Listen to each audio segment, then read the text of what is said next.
foco principal do exame humano, né? Da filosofia humana.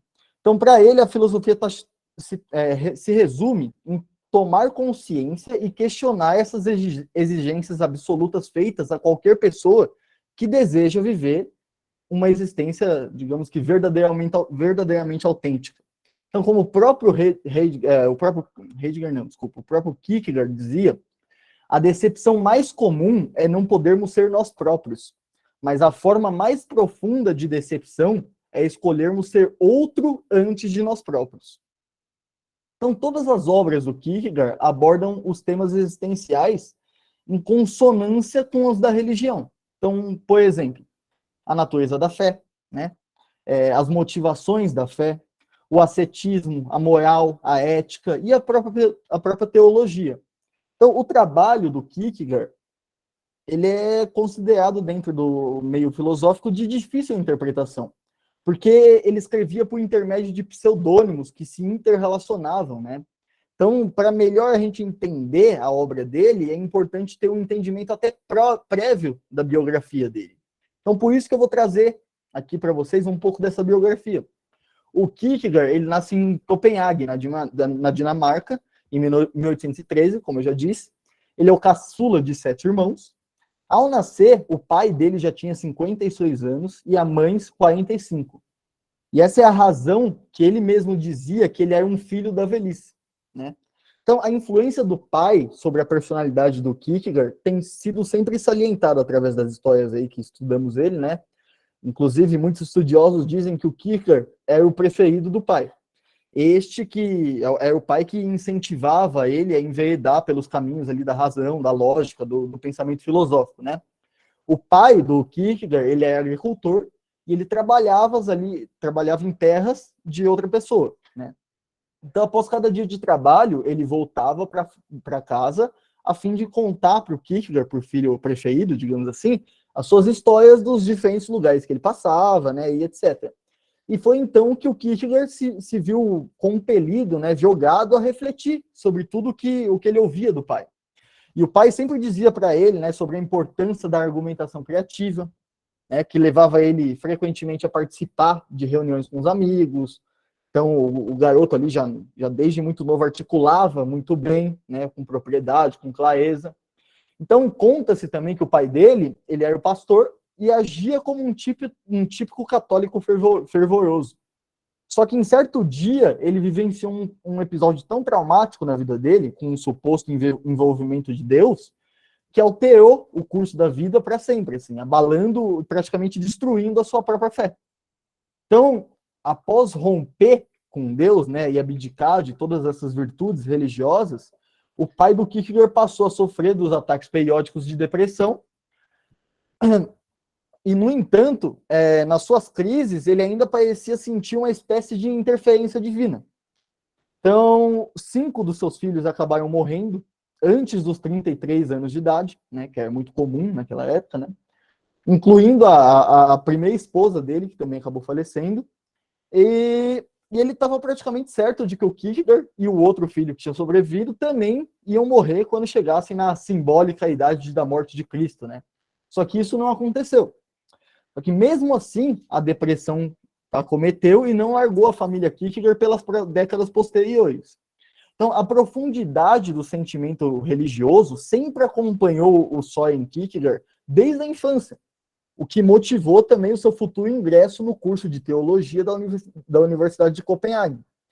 Só que após uma mudança ali mais radical de eventos ali, algumas coisas que ele vivenciou, ele resolve abandonar o curso de teologia e se volta para a filosofia. Então, a gente sabe que ainda jovem, o Søren, ele descobriu gravíssimos erros do passado, assim, digamos, que é o que fez ele romper as relações com o pai. E só foi se reconciliar com ele bem mais tarde, pouco antes de acabar perdendo em 1838. Então, a morte do pai provocou no Kierkegaard uma grande mudança de comportamento. A partir de então, ele foi marcado por um súbito amadurecimento, né? Então, ao invés de ser pastor e pai de família, ele escolheu a solidão e retidão. Porque, para ele, essa é a única maneira de lidar com a fé religiosa, de administrar o fracasso que assolou a família dele, né? Então, o jovem ele acabou herdando do pai toda uma mágoa e uma melancolia, mas também essa criatividade, a imaginação, o raciocínio prático, o senso crítico, né? Como que a gente consegue notar pelos trabalhos dele. Então, o Kierkegaard, segundo alguns pesquisadores dele, ele viveu sobre um complexo de mártir, né? Pois ele é ligeiramente corcunda, ele tinha uma perna mais comprida do que a outra, as roupas dele desformavam ele por completo, então ele era motivo sempre de zombaria, né? De chacota, por onde quer que ele passasse. Então ele viveu solteiro, né? Um dos grandes acontecimentos, né, da vida dele foi justamente que ele rompeu um noivado. Então, a grandeza da obra dele já nasce das racionalizações filosóficas e românticas formuladas como uma forma de justificar a si mesmo, né? Justificar para ele, para a sociedade e para todos em volta ali, né, a sua própria renúncia a uma vida partilhada, né? A essa escolha pela solidão e reclusão. E aí vai entrar a questão do... Então, já situei vocês da questão histórica, né? Agora eu queria tratar propriamente do existencialismo do Kierkegaard. Então, como eu falei para vocês já, o existencialismo ele é uma linha de pensamento que retira o homem como um mero pertencente a uma espécie de animal e põe o homem como um definidor de sua própria existência. Então, os existencialistas, o Kierkegaard, Sartre e outros, Nietzsche e outros, o Heidegger e Husserl, enfim, vários outros, eles exploram as várias perspectivas nas quais podemos viver num universo sem Deus, ou quaisquer outras autoridades superiores, né? Com a existência do próprio homem precedendo a sua própria essência, né? Que isso é uma coisa que a gente vai trabalhar um pouquinho mais no Sartre, né?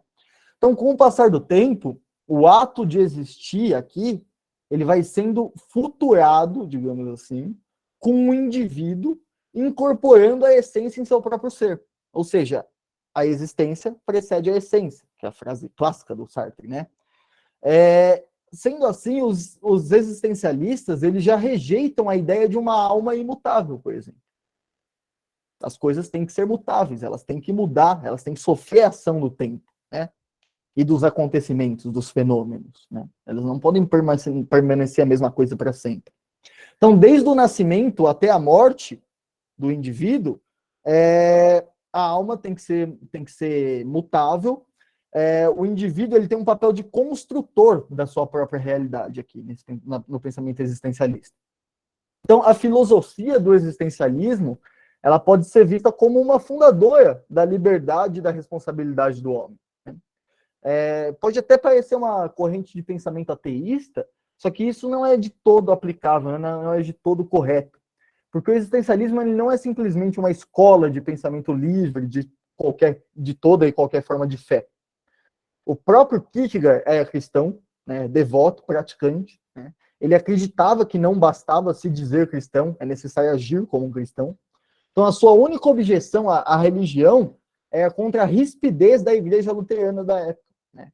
Que ele considerava ali demais, doutrinária demais, burocratizada demais, tanto afastada da religiosidade interior, quanto obstrutiva também do pensamento filosófico, né? Então, apesar da maioria dos pensadores existencialistas terem sido ateus, como o próprio Sartre, o Camus, né, o Nietzsche, o Kierkegaard, ele apresentava uma versão mais teológica do existencialismo, né? Então, para a gente entender essa visão mais teológica, a gente tem que entender o que é o desespero, o absurdo, a alienação e o tédio do pensamento do Kierkegaard. Então, o Kierkegaard, ele partia da ideia de que o indivíduo ele é o único responsável em dar significado à sua própria vida e em vivê-la de uma maneira íntegra, sincera, apaixonada, né? Apesar da existência de inúmeros obstáculos, como o desespero, o absurdo, a alienação e o tédio. Então, o Kierkegaard chamava esses males de distrações existenciais, né? Na sua obra O Desespero Humano, ele chega a afirmar que a origem do desespero está na imaginação, né? Onde o homem ele cria uma relação fantasiosa consigo mesmo, né? O desespero, segundo ele, vem do afastamento da existência. O homem se afasta da existência real e constitui ali a pior das doenças, né? O único mal para o qual não existiria cura. Então, a morte, encarada pelo senso comum como o pior dos males, não é, por Kierkegaard, um mal maior que o próprio desespero. Então, assim talvez, diz o Kierkegaard agora, citar eu, né?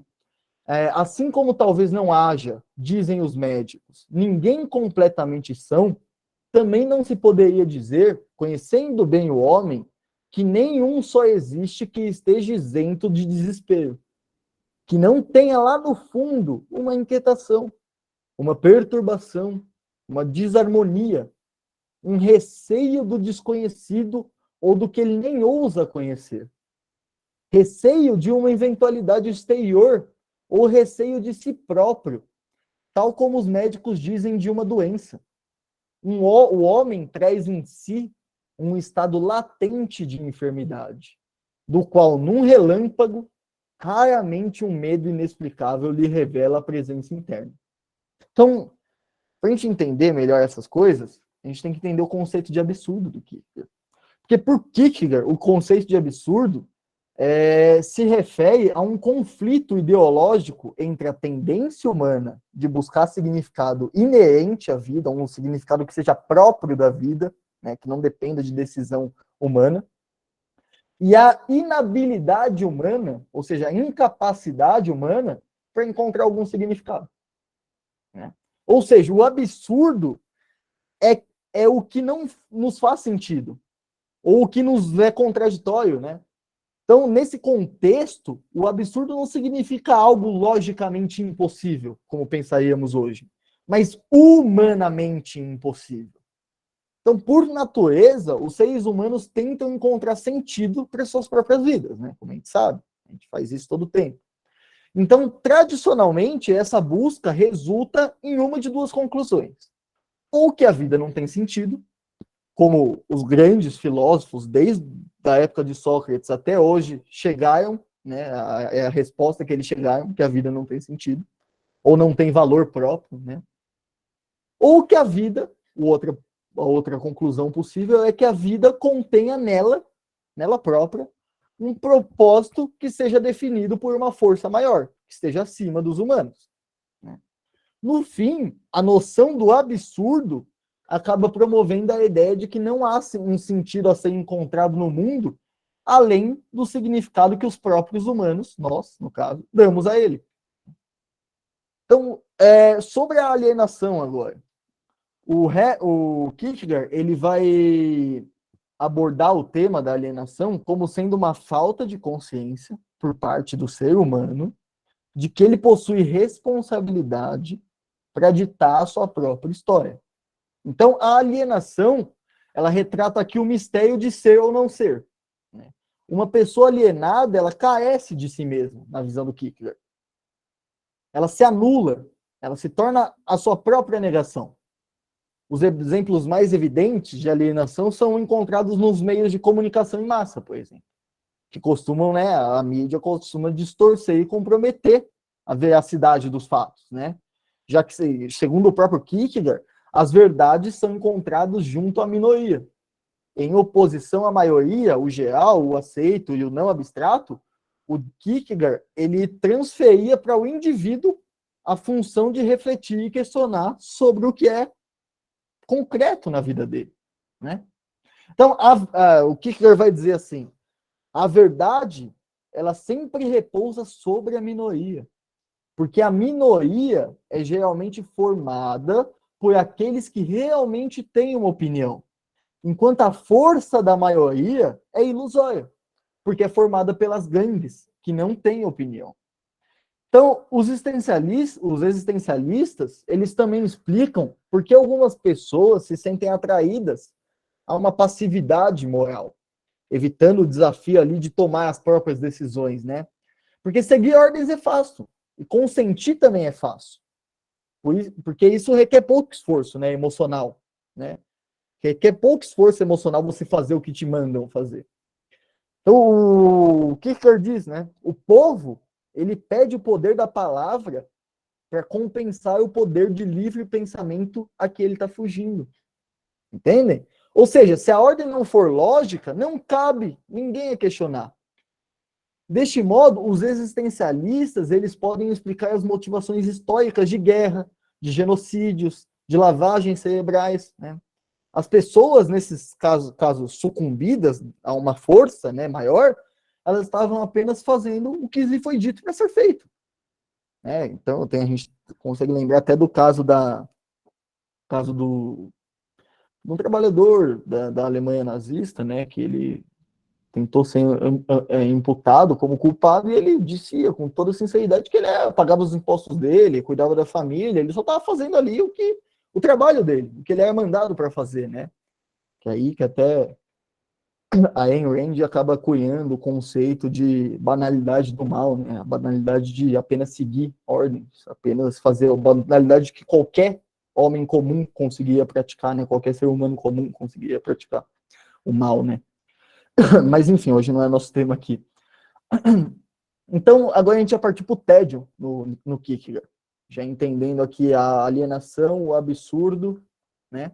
A gente vai entender o tédio, o que ele dizia ser a raiz de todos os males, né? O pior dos males. Então ele diz: não admira, pois, que o mundo vai de mal a pior e que os males aumentem cada vez mais à medida que aumenta o tédio, que é a raiz de todo mal, ele diz. A história do tédio pode acompanhar-se desde os primórdios do mundo. Os deuses estavam entediados pelo que então criaram o homem. Adão estava entediado por estar sozinho e por isso criou-se Eva. Deus criou Eva, né? Então, assim, o tédio entrou no mundo e aumentou na proporção do aumento da própria população. Essa é a visão do Kierkegaard sobre o tédio, né? Então, o tédio, como ele aumenta no mundo, ele aumenta junto com a angústia. E a angústia, dentro da visão do Kierkegaard, seria uma vertigem, ou seja, um medo, um bambeamento perante a sua própria liberdade. Então, a angústia é o medo e frustração geral associados com o conflito entre as responsabilidades reais para consigo mesmo, que nós temos, seus princípios e valores, né? E também dos outros.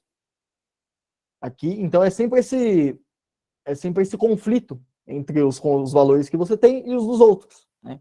Então, o Kierkegaard, ele vai nos lembrar que quando nós tomamos decisões, temos a liberdade absoluta de escolher.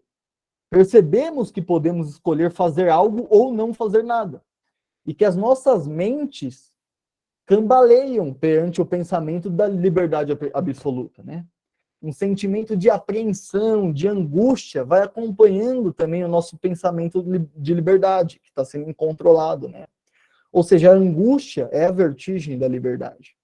Então, tudo que um ser humano faz depende menos do que ele compreende e mais do que ele quer, ou seja, do que ele escolheu. Então, segundo Kierkegaard, não existe decisão absurda na vida que não envolva o ser humano em angústia.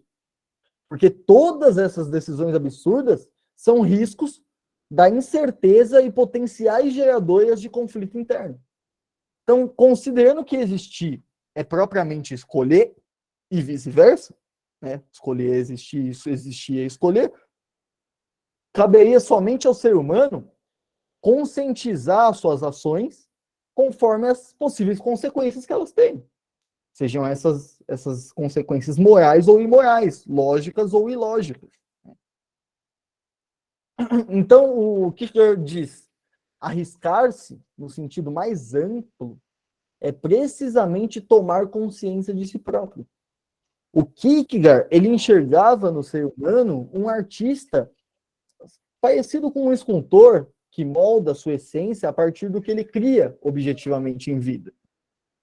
Então, com uma certa coragem, o nosso querido dinamarquês, ele vai argumentar que se toda ação é uma escolha, e se todas as nossas escolhas morais são livres e, acima de tudo, subjetivas, né, é exclusivamente a nossa vontade que vai determinar o nosso julgamento.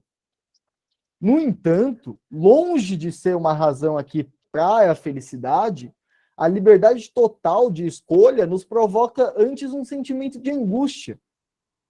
Então, o Kierkegaard ele está explicando melhor esse sentimento no livro, né, o conceito de angústia, né? Então, como um exemplo, ele cita um homem ali no alto de um penhasco.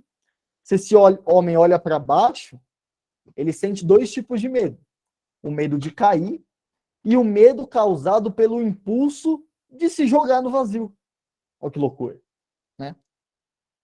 Acho que quem tem medo de altura já sentiu isso, né? Ficar olhando e falar, eu posso me jogar se eu quiser, mas eu tenho medo de me jogar. E ao mesmo tempo, né, os dois medos, né?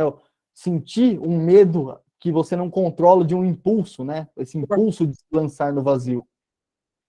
Então, esse tipo de medo ou angústia surge a partir da compreensão de que ele tem, que o indivíduo ali, ele tem liberdade total para decidir se ele pula ou não.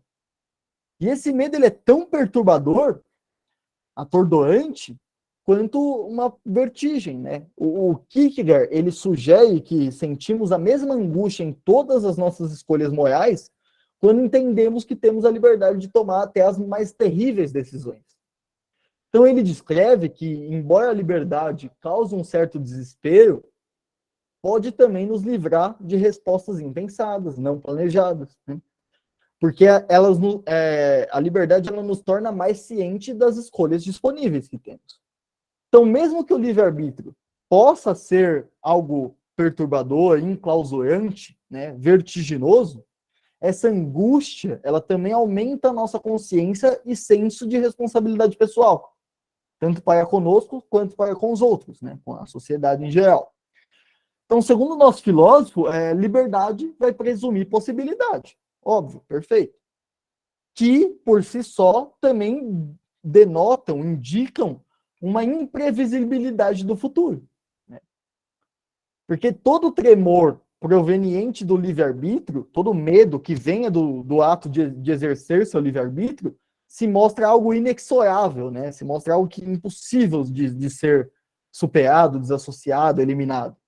Então, seja mesmo quando as possibilidades de ações são escassas, esse medo ainda permanece nessa angústia, ou seja uma situação onde que tenha muitas escolhas e você não sabe o que decidir, né? Quem já parou na frente de, sei lá, de uma banquinha de sorvete e viu 500 mil coisas de escolha e ficou parado, ficou perplexo, não sabia o que pedir, porque cada um via um que gostava mais. Cada vez mais no mundo moderno, a gente vai sentindo esse poder paralisador da liberdade, né? Quando tomamos ciência que temos opções de mais ou opções de menos, e que temos que decidir, e que as consequências prazerosas ou trágicas dessas decisões serão nossas, sempre sentimos, né, essa angústia. Então, o Kierkegaard, ele sempre vai ressaltar os perigos provocados pela audácia não premeditada, ou seja, por agir sem pensar, né? Mas também ele adverte sobre o perigo de não agir. Então, no próprio ele falando, né? O maior perigo do homem é não correr riscos, ele diz. Então, a ênfase aqui na importância da liberdade de escolha e na contínua busca individual por significado e propósito fornecem um guia para o existencialismo de Kierkegaard. Para o Kierkegaard, o homem ele é o responsável pessoal e intransferível, não dá para mandar para alguém a sua responsabilidade, do seu próprio destino. Então, sendo assim, o homem ele não deve se esforçar inutilmente em buscar o caminho ideal ou o sentido correto, mas sim em providenciar a sua própria história de vida, em construir a sua própria essência, construindo sua própria história de vida. Então, Kierkegaard, de novo, citando ele vai dizer, ousar é perder o equilíbrio momentaneamente. Não ousar é perder-se definitivamente. Né? Então, espero ter situado vocês bem. Aqui no final da aula vai poder fazer perguntas, pessoal. Né? Mas eu espero ter situado vocês bem nessa visão do Kierkegaard, esse existencialismo cristão, né? Agora, para acabar, quase acabar o Kierkegaard, a nossa parte do Kierkegaard e entrar no Sartre, eu queria falar sobre as verdades existenciais no pensamento do Kierkegaard. Então, assim como todos os filósofos, ele se propõe a falar sobre a verdade também. Então, para ele, a existência é unicamente verdadeira, mas não necessariamente lógica. Ou seja, a existência em si, ela é verdadeira. Tudo que vemos é verdadeiro. Mas isso não significa que as nossas proposições lógicas, ou seja, as nossas interpretações, explicações e conclusões, sejam realmente lógicos ou verdadeiros. Então, se não há lógica na existência, mas a existência é real, então a verdade também não pode ser objetiva aqui. Não sei se algum de vocês que está aqui hoje viu a nossa discussão sobre Schopenhauer, né, na última live que eu fiz, né, sobre a questão de que, realmente, né, o Schopenhauer também pensa assim, o Nietzsche vai pensar assim, então isso é uma corrente bem existencialista, né, de que realmente nós conseguimos falar sobre as coisas porque nós inventamos um monte de conceitos, né? Eu posso falar que um livro daqui de trás é duro, a capa dura, é dura. Só que o conceito de duro é algo estritamente humano, né? Então, é algo inventado pelo homem, né? O Deleuze ele tem um argumento muito bom sobre essa fragilidade da linguagem, que é que quando você pega um dicionário e vai ver o significado de alguma palavra, você nunca vai achar algo que se feche nele mesmo. Você sempre vai, sei lá, você vai pesquisar o que significa pular. Aí vai estar lá. Ato de se jogar, pela força do impulso, sair do chão.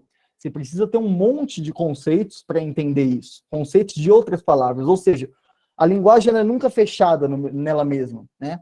Ela sempre precisa de como tem mais gente entrando, ela sempre precisa de outras figurações, de outros conceitos para se justificar.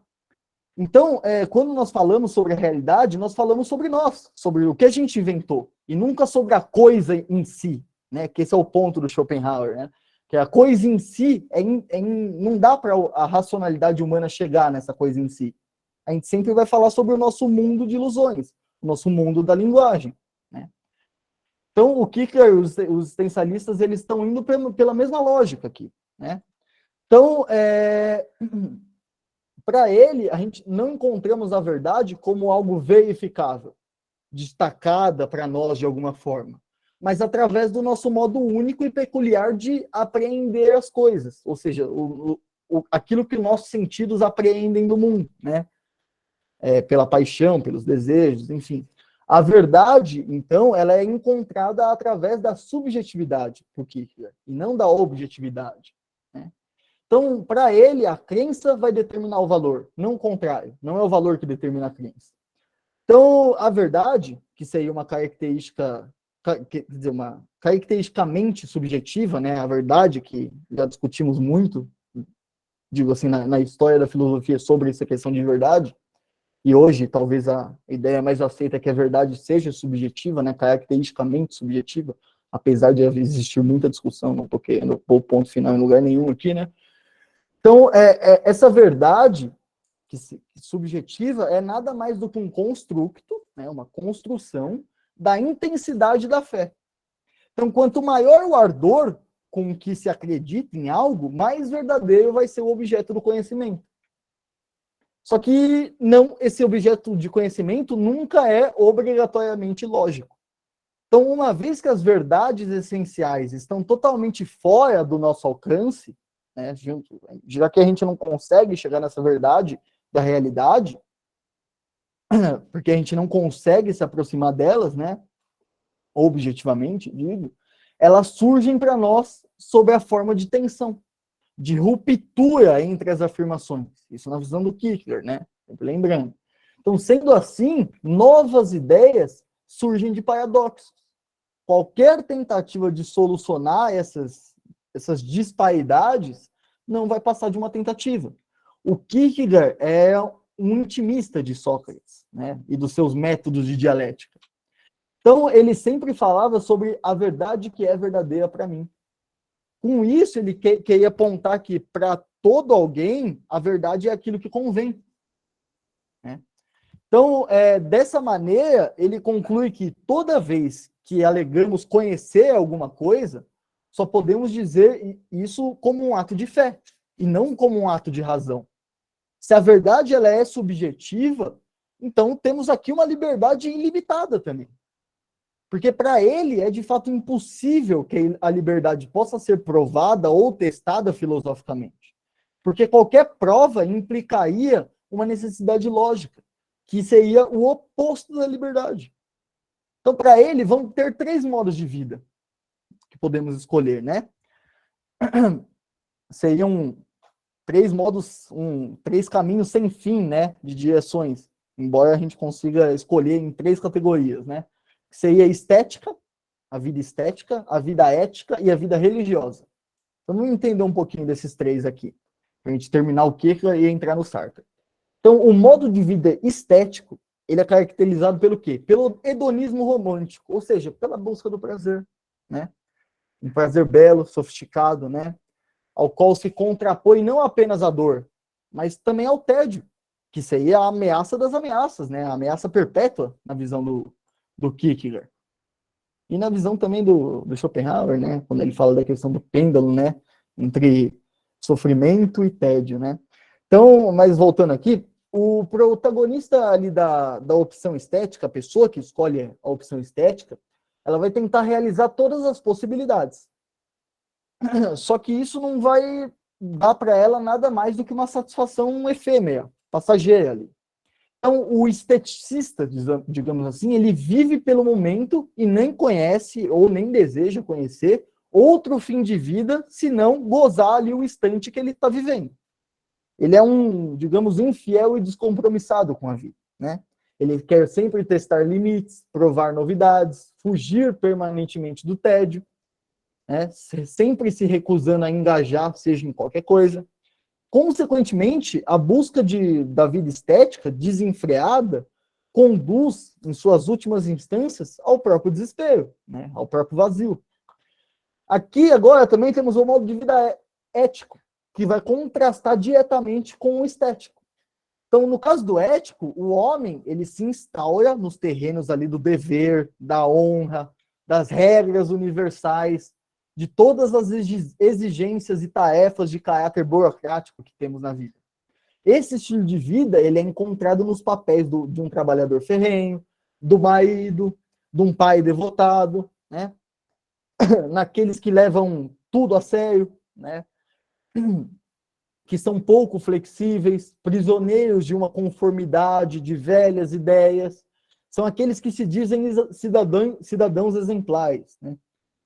Então, para os que se encontram nesse estágio ético, o Kierkegaard vai dizer que a coisa mais importante não é saber se ele é capaz de contar nos dedos todos os deveres que ele pode assumir, mas se ele sentiu alguma vez a intensidade desses deveres, de tal modo que a própria consciência dele esteja plenamente garantida da validez da própria existência. Ou seja, que a consciência dele esteja garantida de que seguir esses deveres vai validar a sua existência, né?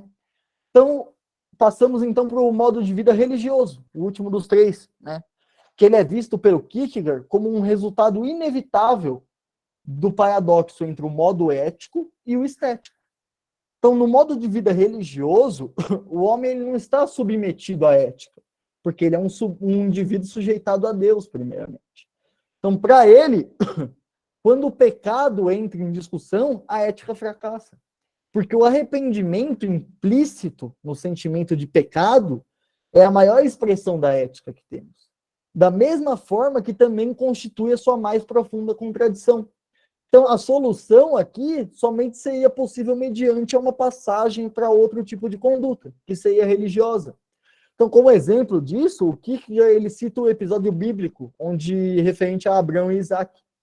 Então, quando Deus exige do Abraão o sacrifício do filho Isaac, né, e o Abraão, dentro do nível ético, ali ele está diante da necessidade de cometer uma transgressão absolutamente proibida, que é matar o próprio filho, só que quem está pedindo para ele é Deus, né?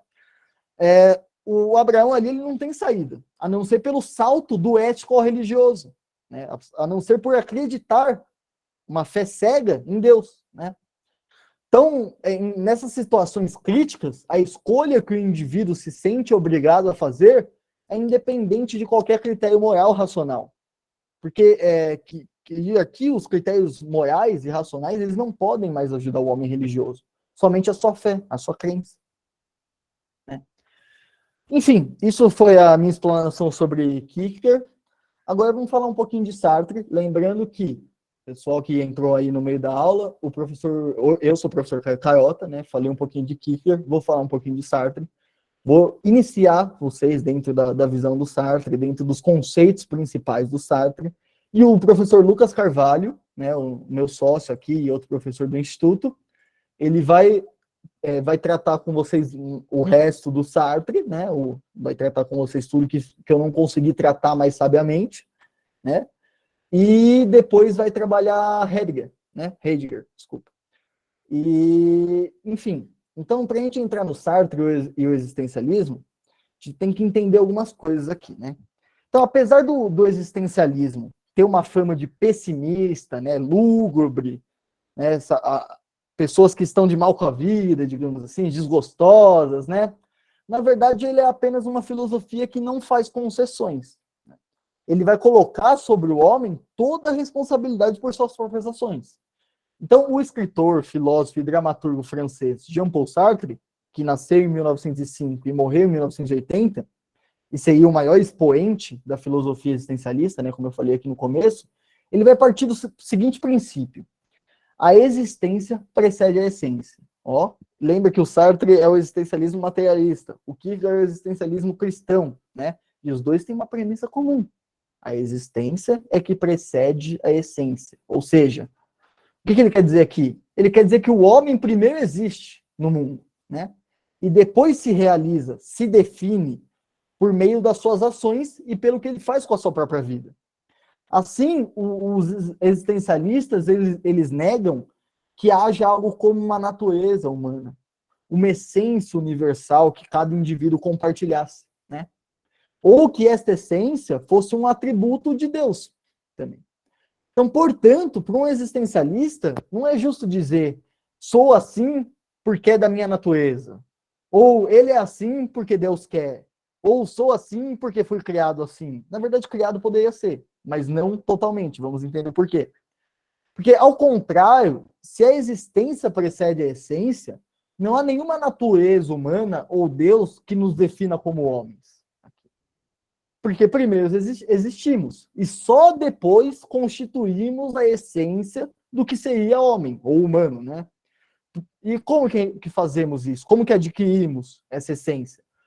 Pelo intermédio das nossas ações no mundo. Então, o existencialismo aqui, ele coloca o homem como com a total responsabilidade por aquilo que ele é. Né? Somos responsáveis por nossa existência. Se o homem primeiro existe e depois se faz por suas ações, então o homem é um projeto. Né? Ele é aquele que se lança ao futuro, nas suas possibilidades de realização. E o que isso quer dizer? Que, por exemplo, eu não escolho nascer no Brasil ou nos Estados Unidos, pobre ou rico, branco ou preto, saudável ou doente. Eu sou jogado no mundo. Eu existo. Ponto. Né? Só que o que eu faço da minha vida, o significado que eu dou para a minha existência, é parte da liberdade, da qual eu mesmo não consigo abrir mão, eu não posso me tirar essa liberdade, porque, lembra como o Kierkegaard falava? Existir é escolher e escolher é existir. Né? Sendo assim, eu posso ser escritor, poeta, músico, engenheiro, advogado, filósofo. Né? No entanto, se eu sou filósofo, por exemplo, essa é a minha escolha. É parte do projeto que eliminou todas as outras possibilidades, como escritor, poeta, músico, engenheiro, advogado, e concretizou uma única possibilidade, filósofo, ou professor de filosofia, né? E além disso, eu também tenho total responsabilidade por aquilo que eu sou. Então, para o existencialista, não há uma desculpa. Não há uma desculpa cabível aqui sobre o que você é. Não há Deus ou natureza a quem culpar pelo nosso próprio fracasso. A liberdade aqui, ela é incondicional. E é isso que o Sartre quer dizer quando ele afirma que estamos condenados a sermos livres. Porque condenado, porque nenhum de nós criamos a nós próprios, né? Nascemos sem pedir para nascer. E, no entanto, livres. Porque uma vez lançados no mundo, somos responsáveis por tudo que fizermos. O Sartre vai dizer isso no Existencialismo é um Humanismo, né? Página 9. Então, portanto, para um existencialista, o homem ele é condenado a se fazer homem perpetuamente, até o dia de sua morte, a cada instante de sua vida, pelo conjunto das decisões que ele adota no seu dia a dia. Então, você pode dizer, tive que cuidar dos filhos, por isso eu não pude fazer um curso universitário, não me casei porque não encontrei o verdadeiro amor, ou que seria um grande ator, mas nunca me deram uma oportunidade de mostrar o meu talento. Para o Sartre, nada disso vai servir de consolo. E a gente não pode responsabilizar ninguém pelo que fizermos da nossa existência. O que determina quem nós somos são as ações que realizamos, e não aquilo que poderíamos ser. Então, por exemplo, a genialidade do Cazuza, do Renato Russo, de grandes artistas que temos, né, é o que eles deixaram em suas obras, e nada mais do que isso, não o que eles poderiam ser. Então, é aqui que a gente entra num caráter fundamental da premissa existencialista do Sartre, do Kierkegaard também, que é o peso e a importância da liberdade.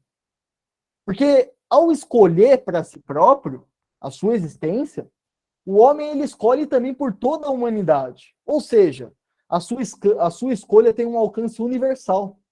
O João, por exemplo, ele pode ser casado e tem 3 filhos. Ele fez uma opção pela monogamia e pela família tradicional. Já o amigo dele, o José, ele é filiado a um partido político e vai para o trabalho de bicicleta, por exemplo. Ele acha correta a participação política e se preocupa também com o meio ambiente. As escolhas de José e João têm valor universal. Porque ao fazer algo, deveríamos nos perguntar, e se todos agissem da mesma forma? O mundo seria um lugar melhor ou menos angustiante de se viver? Então, é por essa razão que o viver é sempre acompanhado de uma angústia. Quando escolhemos um caminho, nós damos preferência a uma dentro de diversas possibilidades colocadas na nossa frente. Né? Seguimos o caminho que julgamos ser o melhor. E também julgamos ser o melhor para toda a humanidade, digamos assim. Fugir desse compromisso é disfarçar a nossa angústia, enganar a sua própria consciência. É agir de má fé, segundo Sartre.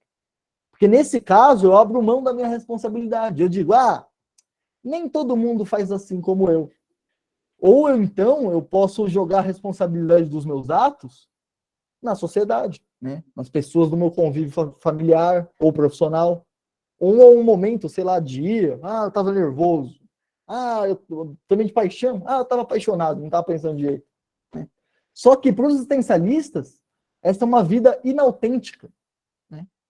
Então, à primeira vista, o peso da liberdade depositado no homem pelos filósofos existencialistas pode parecer até excessivamente pessimista, né? Fatalista, de uma solidão extrema no íntimo ali das nossas decisões, né?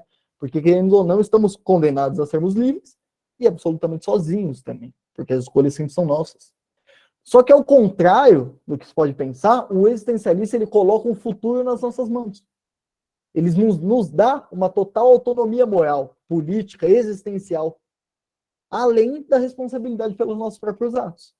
Então, é perceptível aqui que a noção de liberdade é o elemento central do pensamento do Sartre. Mas a liberdade não significa ser totalmente livre para cometer qualquer tipo de ação. Né? Muito pelo contrário. A liberdade é praticamente um fardo, é um peso que o homem não pode escapar.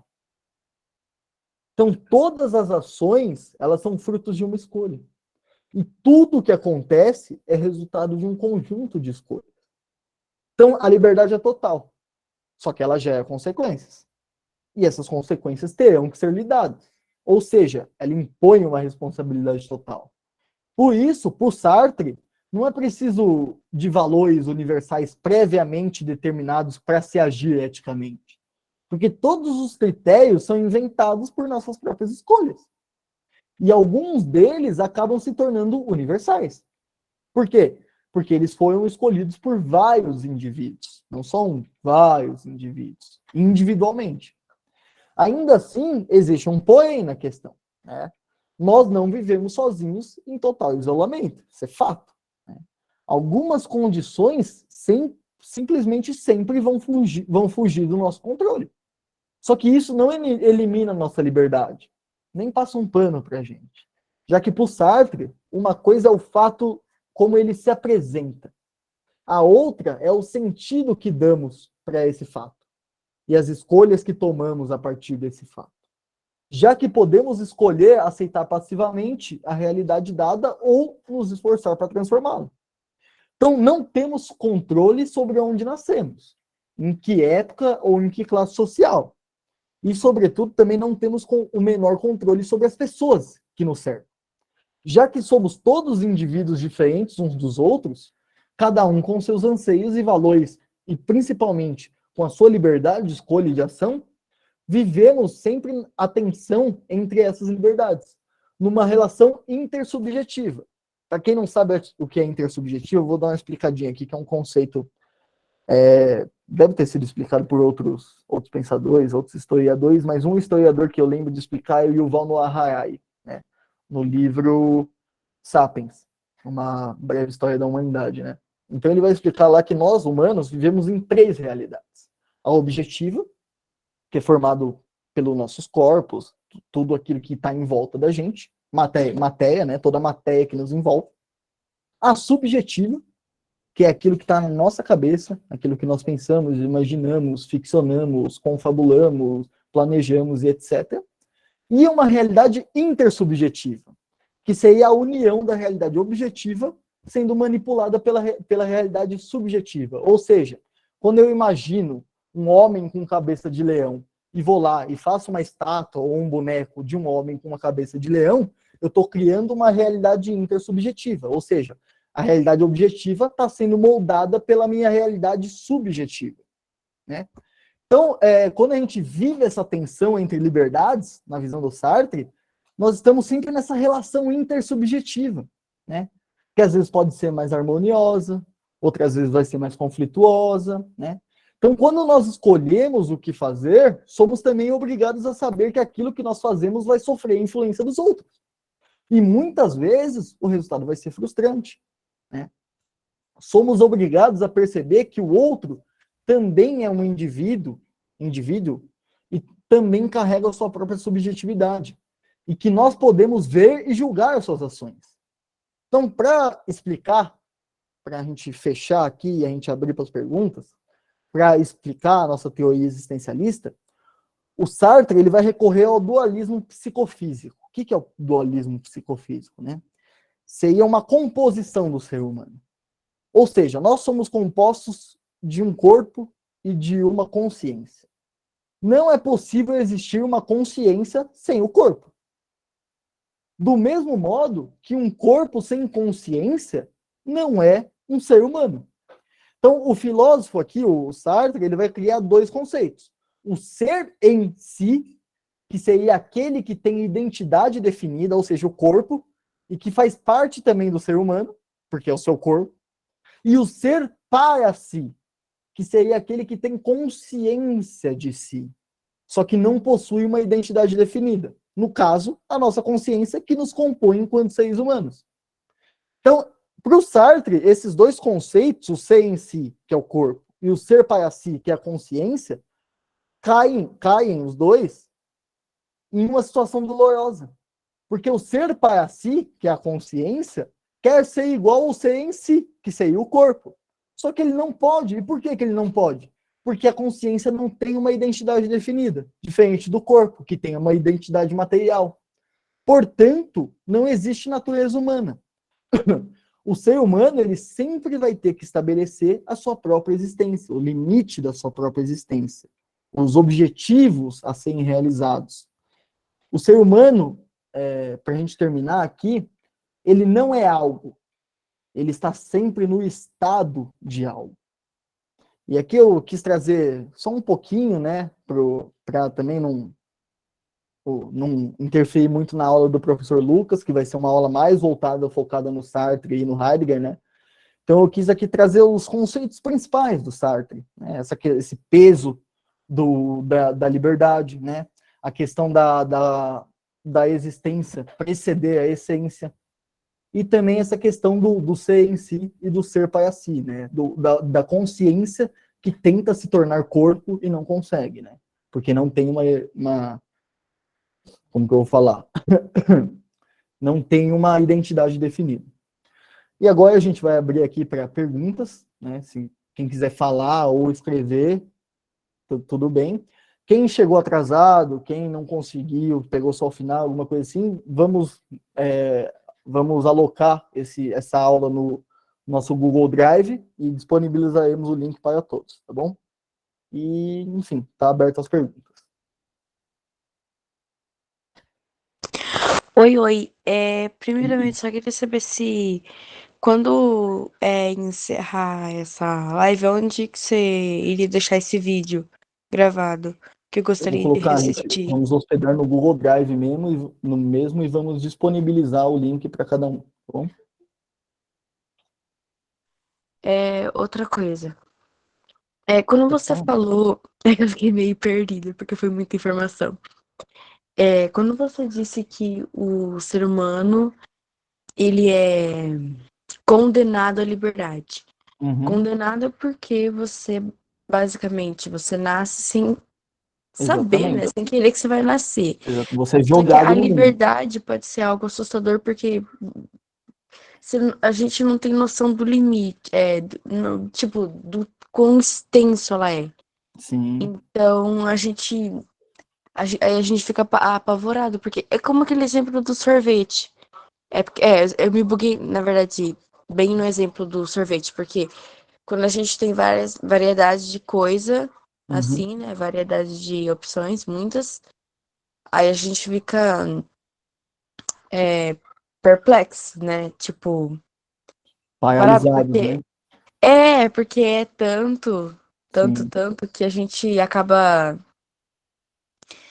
ficando desesperado. E eu queria saber dessa partezinha da teoria, se você podia só dar uma explicadinha rapidinha, porque é a partir daí que eu já meio que buguei. Uhum. Tá.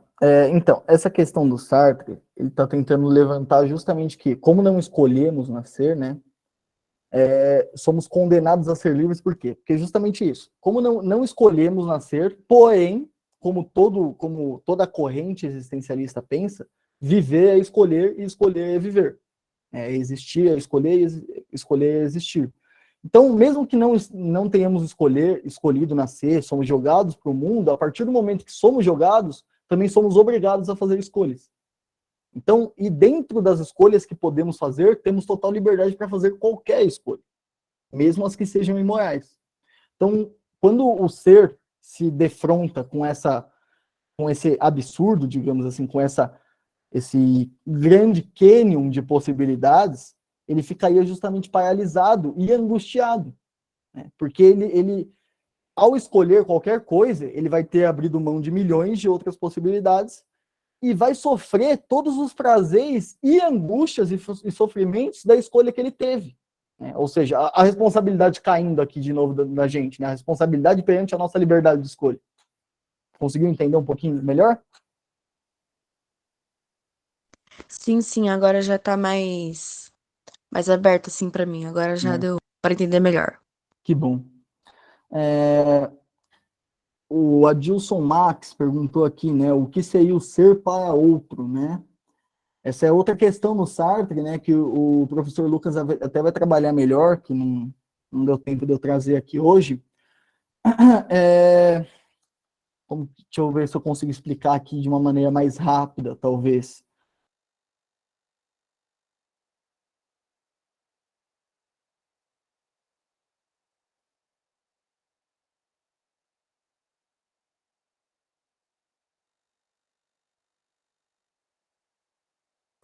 Estão me ouvindo, pessoal? Sim, Ah, agora sim. eu tive aqui um pequeno saiu aqui, apertei algum botão errado aqui. Mas então, Adilson, você perguntou, né, o que seria o ser para outro, né? O Sartre, ele sempre vai entender a relação nossa com o outro a partir do conflito, né? Então, ele entende isso simplesmente porque ser olhado pelo outro já revela a cada um, né, a sua dimensão visível ou objetiva enquanto ser, né? O outro vê aquilo que realmente você é, e não aquilo que você imagina e etc. Então, e isso estanca a sua liberdade de não ser, certo? A intersubjetividade, né? Que nem falou o Alexandre aqui. Ou seja, a dimensão objetiva aqui, ela significa o efeito de se ver ou se sentir transcendido pelo olhar do outro. Se sentir invadido pelo outro, né? Se sentir, como que eu vou falar, definido pelo que o outro vê, né? Enfim, eu não quero passar muito explicando isso aqui, porque, como eu falei, o professor Lucas Carvalho vai tratar disso melhor. Alguém tem mais alguma questão a fazer? Boa noite, professor. Obrigado pela Bom. aula.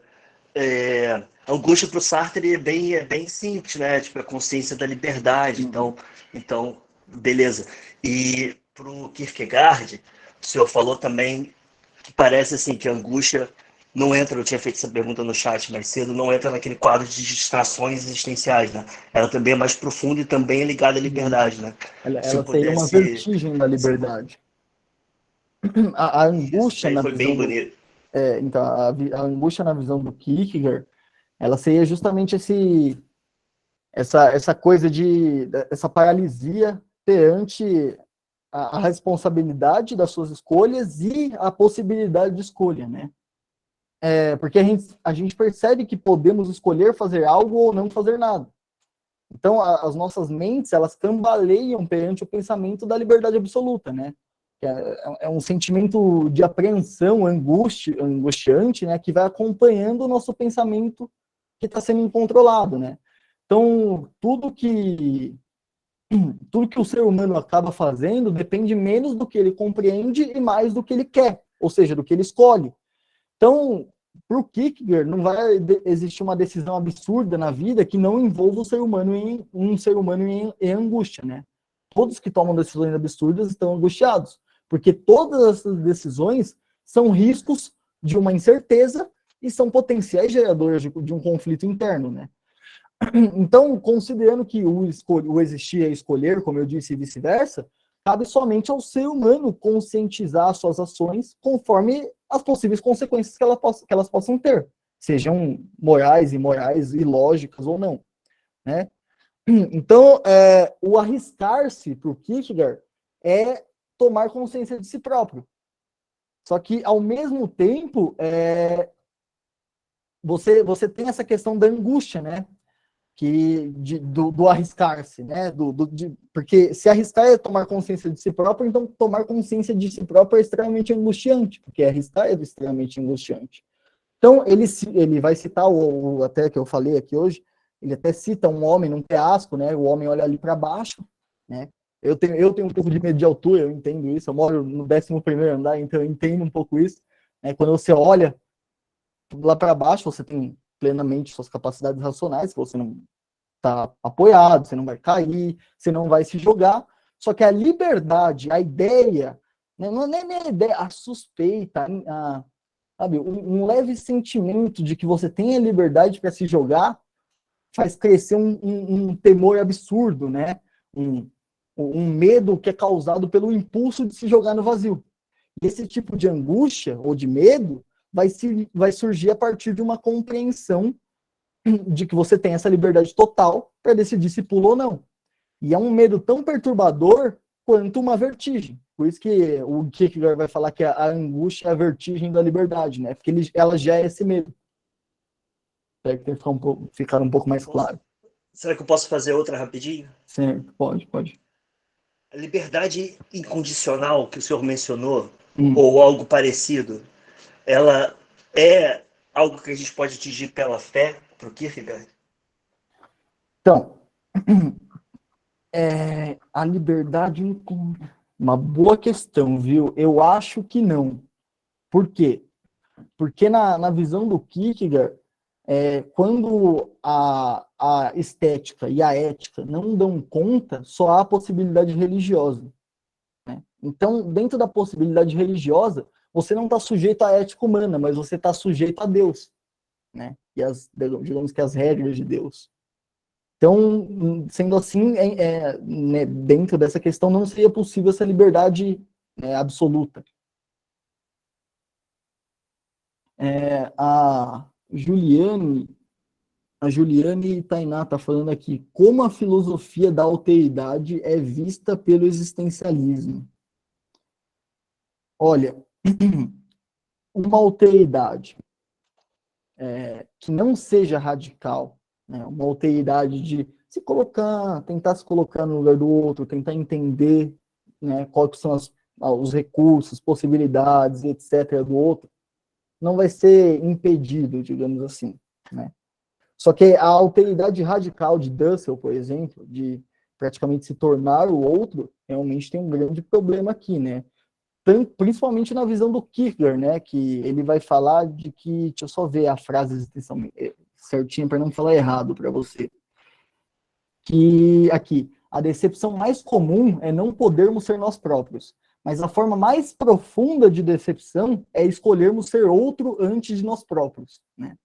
Então, dentro dessa visão, se colocar no lugar de radicalmente do outro, seria escolher ser outro, né? Seria escolher tomar decisões a partir das condições de vida e de existência do outro. Espero que tenha ficado um pouco mais claro. O Guilherme Dias falou que gostaria de fazer uma pergunta. Pode fazer, Guilherme. Boa tarde, boa noite, tarde. professor. Professor, eu gostaria de fazer uma pergunta, né, que eu não entendi alguns pontos. Primeiramente, né, eu particularmente interpreto que nós vivemos numa realidade de narrativas, né, e essa narrativa determina como que nós agimos e como nos colocamos no mundo, né? E não tem como ser absolutamente livre, né, se a gente não tomar consciência de nós mesmos e fugir dessas narrativas. Mas em um ponto da sua aula, o senhor falou que a existência precede a essência, enfim, alguma coisa assim, mas querendo dizer que nós não possuímos essência, que criamos a essência existindo. Isso. Certo? Só que aí, como que iremos ser absolutamente livres, sendo que tem essas narrativas, né, que gera moral, as leis, a forma como que a cultura nos condiciona, né, não dá para ser absolutamente livre. E quanto que nós olhamos para nós, não há nada, não há uma essência. E aí parece que há um vazio, né, porque de um lado a cultura impondo as coisas em nós, e quando voltamos para nós, não há nada. Certo. Então, o Sartre, ele vai achar que isso é meio que desculpinha mesmo, assim, na visão do Sartre, né? Ele não consegue enxergar nada que justifique uma escolha não feita, por exemplo. Então, ele vai dizer assim, beleza, somos jogados no mundo, não escolhemos nascer, só que ao mesmo tempo somos condenados a escolher. E dentro dessa universalidade da capacidade de cognição humana, ou seja, sabendo que todos possuem uma capacidade de cognição semelhante, que conseguem pensar semelhantemente, ele vai entender que não precisamos de condutas pré-estabelecidas éticas para viver, por exemplo. Porque ao usar a capacidade de pensamento humana, chegaríamos em atitudes semelhantes, né? Indivíduos diferentes chegariam em atitudes semelhantes para gerar uma universalidade de comportamento. Então, dentro dessa questão do Sartre, ele vai entender que, por mais que exista um condicionante, uma questão genética, uma questão estrutural, social, como você colocou, né, midiática até, mesmo assim a possibilidade de escolha ainda está lá, entende? Então, a questão do Sartre é essa, a possibilidade de escolha deixou de existir? Não. Então, ela continua sendo, sabe, ela continua podendo ser feita. E por isso nenhuma justificativa justificaria essa escolha não ser feita. Essa é a questão dele. Ele é uma posição bem radical mesmo no existencialismo.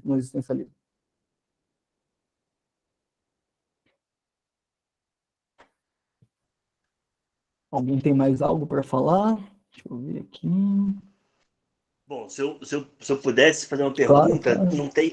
Kierkegaard não fala algo sobre tipos de personalidade? Acho que o senhor mencionou algo parecido hoje.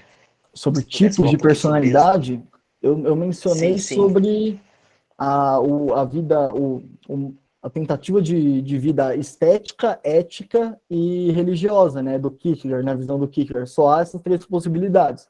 A estética, que seria o indivíduo hedonista, que está procurando prazer para contrapor a dor e o tédio, etc. Né? A ética seria o indivíduo que escolhe as tradições morais, burocratizadas, né? Então seria meio que o pai de família, né?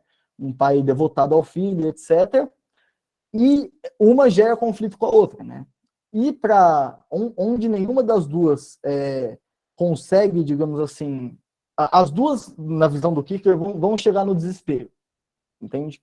Tanto o cara que escolheu uma vida mais comedida, mais ética, mais etc., tanto o cara que está em busca do prazer, vai desaguar no desespero. Então, a única forma de escapar do desespero, na visão do Kierkegaard, é a terceira forma de vida, que seria religiosa. Né? Que aí você é o salto da fé mesmo, né? É como eu até citei a própria história do Abraão, né? Quando Deus pede para Abraão matar Isaac, seu filho, Abraão faz o salto de fé. Porque por mais que eticamente o que ele ia fazer, que é matar o filho, seja uma transgressão absurda, né? Ainda assim ele estava confiando na vontade e nos ordenamentos de Deus. Então ele dá esse salto de fé, esse salto de crença. E aí que seria o modo de vida religioso, né? Foi isso que eu falei sobre os modos de vida. Deixa eu ver aqui, o Demeter Carvalho disse: existe um certo condicionamento da nossa essência. Então, esse condicionamento não poderia modificar as nossas escolhas ou até mesmo reduzir as possíveis escolhas. Apesar de existir a escolha, isso seria algo nosso ou algo coercitivo? Muito boa questão, Demeter. Então, com certeza, esse condicionamento, né? Então, como a existência vai condicionando a nossa essência, logicamente, vai ser condicionada a escolher determinadas coisas, né? Provavelmente aquilo que tivemos reforços positivos com, né? Dificilmente vamos escolher coisas que nos façam sofrer, nos gerem dores, etc. Então, entendo que seja bem possível, sim, o condicionamento modificar e reduzir as nossas escolhas, só que isso, dentro da visão sartreana, vai ser o próprio processo de escolher, né? Conforme você vai existindo e escolhendo, você vai modificando sua essência e, consequentemente, vai modificando, vai condicionando a sua essência a diminuir o número de escolhas. Então, aí você pergunta, apesar de existir a escolha, isso seria algo nosso ou algo coercitivo? Então, aí é que tá. Para o Sartre, seria nosso. Para mim, por exemplo, seria um meio termo. Né? Há aí uma relação de intersubjetividade entre a sociedade e o indivíduo. Né? Então, eu acho que temos tendência, somos inclinados a algo, só que isso pode ser totalmente modificado por influências externas, com toda certeza. Pode fazer, Juliane, com toda certeza, pode fazer a pergunta. Então, atualmente eu estou pesquisando na área de filosofia analítica, mas a minha grande paixão é o existencialismo. E aí, com isso, me saiu assim uma dúvida, né? Eu concordo com o Sartre quando ele fala que a existência precede a essência. Só que, assim, existe a ideia, né, de que nós, seres humanos, nós nascemos com alguns conhecimentos inatos, certo? Isso seria alguma essência? Será que Sartre consideraria, ou ele não considerou quando ele formulou, né, isso, se ele considerou isso como essência, né? Porque, tecnicamente, a gente já nasce com algumas coisas, algumas informações que já estão ali, já no nosso nascimento. Né? Genético. Isso. Será que isso já seria uma essência pré-existência? Então, eu acho, assim, ó, dentro da visão sartreana, o Sartre está procurando ser o quê? Um rompedor. Ele está procurando realmente causar uma radicalidade. Então, dentro da proposta filosófica dele, não. Mas, com certeza, ele devia entender a existência dessas estruturas genéticas. Só que, agora, tentando passar um paninho para ele, digamos assim, essas tendências genéticas não passariam de meras tendências. Porque, se não reforçadas durante a existência, essa essência genética não se manifestaria, entende?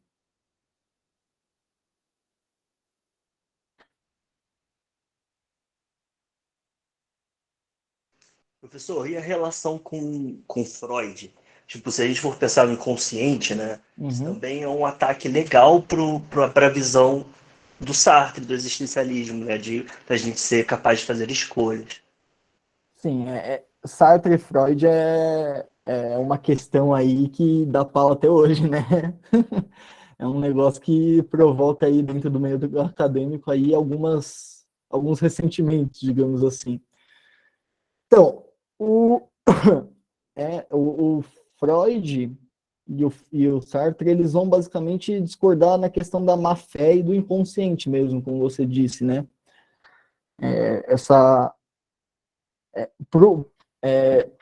Como que eu vou falar?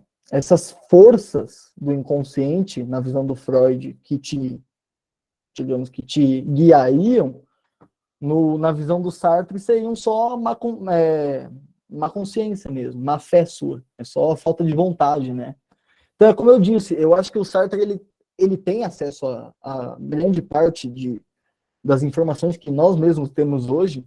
Então, por isso que eu entendo que o Sartre está tentando ser realmente radicalizador. Ele está tentando pôr uma questão, sabe, radicalizar filosoficamente, para justamente inaugurar todo esse leque da filosofia existencialista, né? Inclusive, quando ele escreve o existencialismo e o humanismo, é a tentativa de inaugurar isso, né? É a tentativa de falar, ó, o existencialismo é uma forma de propor como deve ser a vida humana, ou como deve se seguir a vida humana. Mas, assim, a questão do Freud, como você perguntou, eu não vou saber te dar uma resposta aprofundada, porque para ser bem sincero, ainda estou em processo de leitura do Freud. Eu vim de Nietzsche, né? Então Nietzsche influencia muito, só que antes de ir para o Freud, eu fui para Deleuze, Guattari, peguei um pouco de Foucault, o próprio Sartre, né? Fui entendendo o Schopenhauer antes, né? Marquês de Sade, enfim, Boécio lá atrás, enfim, eu tô passando por uma fase onde que eu vou pegar o Freud para me aprofundar melhor. Eu sei o que eu sei dele é o que vem da faculdade, claro, né? E características gerais que eu acabei lendo em outros livros, comentadores, etc. Mas não poderia te dar uma resposta tão aprofundada. Obrigado, professor. Você leu uma passagem do Kierkegaard e citou o nome do livro, mas eu esqueci. O do Kierkegaard, deixa eu olhar aqui, que eu vou lembrar o do Sartre. Do Kierkegaard eu vou ter que ver o nome do livro. Fragmentos filosóficos, de repente? Eu acho que é da angústia, viu? Deixa eu ver aqui. Eu acho que é o conceito de angústia, como o professor Lucas falou aqui para mim. É que eu estou pesquisando aqui no meu roteirinho, né, para ver se eu coloquei certinho isso. É o conceito de angústia. Obrigado, professor.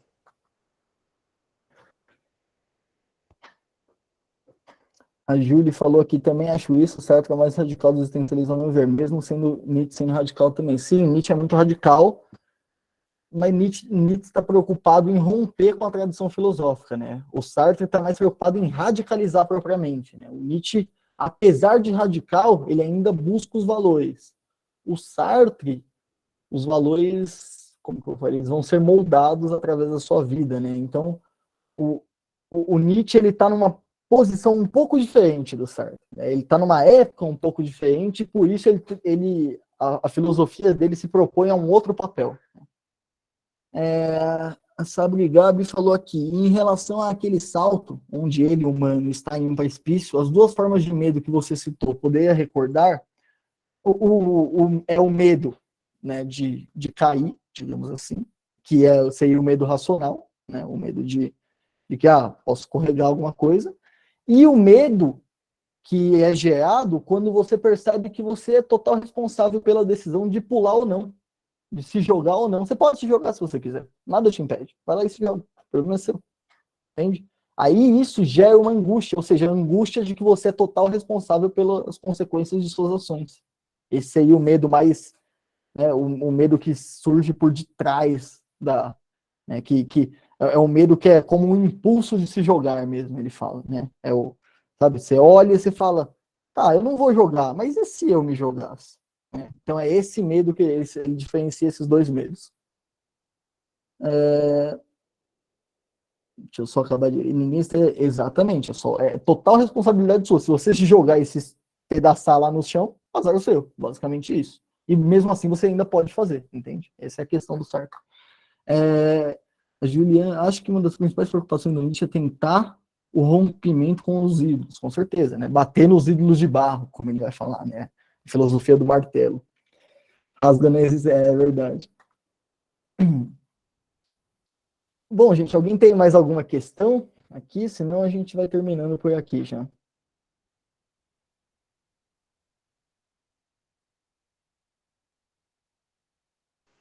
Professor, o senhor poderia ter alguma coisa para dizer assim sobre tipo a influência de Kierkegaard como terapia, tipo tem um humanismo, né, coisa assim de psicologia, sabe? Acho que tem uma linha assim humanista de Kierkegaard. O senhor poderia falar alguma coisa sobre isso? O que daí a psicologia? Olha, bom, o Kierkegaard, ele é que talvez traz a psicologia, né, para uma leitura da subjetividade, né? Então, ele é o que permite ali discutir o sujeito da psicologia. Então, assim, o Kierkegaard talvez ele seja uma das aberturas de porta para a nossa psicologia moderna, né, que trata não como um sujeito científico, antropologizado e etc. Que, segundo o próprio Kierkegaard, seria uma visão que não conseguia abarcar, né, essa questão. E sim uma filosofia que busque na subjetividade, que nem a filosofia do próprio Jung, do próprio Freud, como foi citado, né? O próprio Nietzsche vai se dizer o primeiro dos psicólogos, né? Em uma das provocações que ele faz, porque ele é um dos primeiros a romper com a psicologia católica, protestante que está vindo, e a psicologia utilitarista, né? Ele funda uma nova psicologia pautada na imanência do mundo, né? Então, eu acho que o Kierkegaard ele pode ser como uma abertura de portas mesmo, sabe? Mas eu não teria algo para te passar especificamente. Psicologia, pelo menos por enquanto, não é uma das minhas especialidades, mas é só uma área de interesse que eu, às vezes, enveredo, né? Mas não eu fico mais na parte da moral, da ética, que é meu ponto de pesquisa mesmo. Apesar de passar por psicologia, né? Mas é uma psicologia mais primitiva, e não tanto como corrente de tratamento e algo assim. Muito obrigado, professor. Parabéns, adorei. Muito sucesso. Obrigado, Alexandre. Esperamos contar com você, né? Inclusive, se ninguém mais tem alguma pergunta, a gente vai encerrando por aqui, né? Obrigado a todos que estiveram conosco até agora, quase 2 horas já de aula. Então, muito obrigado a todos que estiveram aqui. Sigam lá o nosso Instituto Mileto, vem novidade por aí. Quinta-feira vai a nossa aula com o professor Lucas Carvalho, a gente vai mandar o link, tudo mais certinho, sem atrasos dessa vez, que hoje a gente teve alguns imprevistos. Então segue lá, compartilha nosso Instituto, dá aquela força lá que todo mundo sabe de internet, né? E muito obrigado a todos que estiveram aqui. Para o certificado será enviado por e-mail de vocês, e assim que a aula estiver disponível no Google Drive, e também enviaremos o link, tá bom? Pelo WhatsApp, inclusive. Então, obrigado, pessoal. Eu vou parar a gravação aqui e vamos encerrar.